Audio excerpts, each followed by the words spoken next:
Romo, suster, bapak, ibu, dan saudara-saudari yang terkasih dalam Tuhan kita Yesus Kristus, berkah dalam.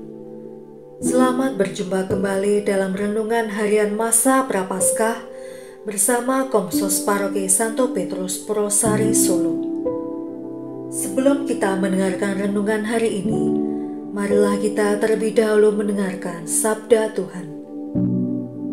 Dalam nama Bapa dan Putra dan Roh Kudus. Amin. Pembacaan dari Injil Lukas bab 4 ayat 20 sampai dengan ayat 30. Kemudian ia menutup kitab itu, memberikannya kembali kepada pejabat, lalu duduk, dan mata semua orang dalam rumah ibadat itu tertuju kepadanya.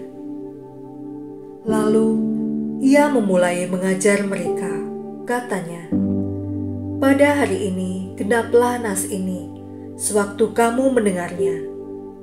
Dan semua orang itu membenarkan dia, dan mereka heran akan kata-kata yang indah yang diucapkannya. Lalu kata mereka, "Bukankah ia ini anak Yusuf?"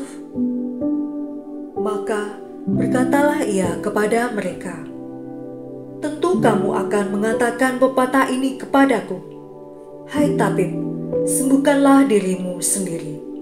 Berbuatlah di sini juga, di tempat asalmu ini, segala yang kami dengar yang telah terjadi di Kapernaum.' Dan katanya lagi, 'Aku berkata kepadamu, sesungguhnya tidak ada nabi yang dihargai di tempat asalnya.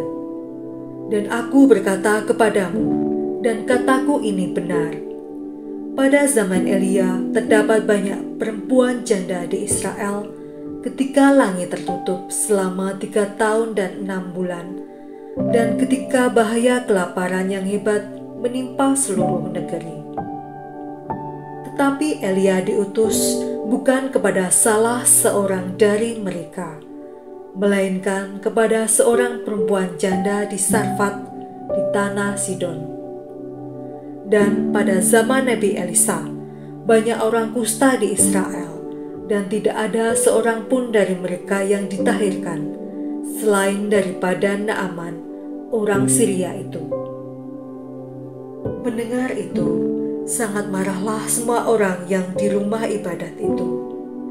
Mereka bangun, lalu menghalau Yesus keluar kota dan membawa dia ke tebing gunung, tempat kota itu terletak, untuk melemparkan dia dari tebing itu. Tetapi ia berjalan lewat dari tengah-tengah mereka, lalu pergi. Demikianlah Injil Tuhan. Terpujilah Kristus. Aku berkata kepadamu, sesungguhnya tidak ada nabi yang dihargai di tempat asalnya. Romo, suster, bapak, ibu, dan saudara-saudari, adakah di antara Anda yang pernah mengalami penolakan? Bagaimana rasanya saat ditolak? Banyak orang mungkin akan merasa sakit dan tidak enak hati ketika ditolak. Sebagian juga mungkin akan menangis, merasa terpuruk, minder, sedih, kecewa, dan sebagainya. Barangkali juga ada sebagian dari kita yang protes karena merasa permohonan atau keinginan kita seakan-akan ditolak oleh Tuhan. Sakit yang tidak kunjung sembuh, usaha yang tidak berkembang pesat, pasangan hidup yang tidak berubah, dan permasalahan lainnya yang tak kunjung terjawab.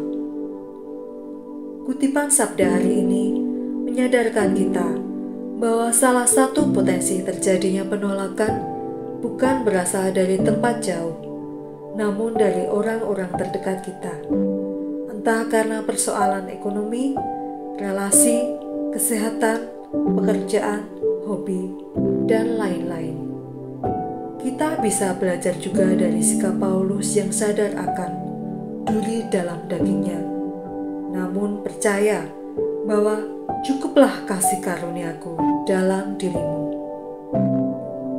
Cukup berarti tidak usah diubah, tidak perlu ditambah, cukup untuk bertahan. Penolakan tidak membuat kita jadi lebih lemah dan kendor, tapi justru menjadi kesempatan untuk menjadi lebih kuat. Mari kita belajar untuk senantiasa bersyukur dan bukan bersungut, melihat rahmat Tuhan yang senantiasa cukup bagi kita untuk tidak menyerah dan berjuang. Kita juga mesti ingat bahwa sebagai pengikut Kristus, kita masing-masing diutus Tuhan untuk menjadi pewarta kabar sukacita, kabar keselamatan. Romo, suster, Bapak, Ibu, dan saudara-saudari, salam sehat, tetap semangat. Tuhan memberkati. Dalam nama Bapa dan Putra dan Roh Kudus. Amin.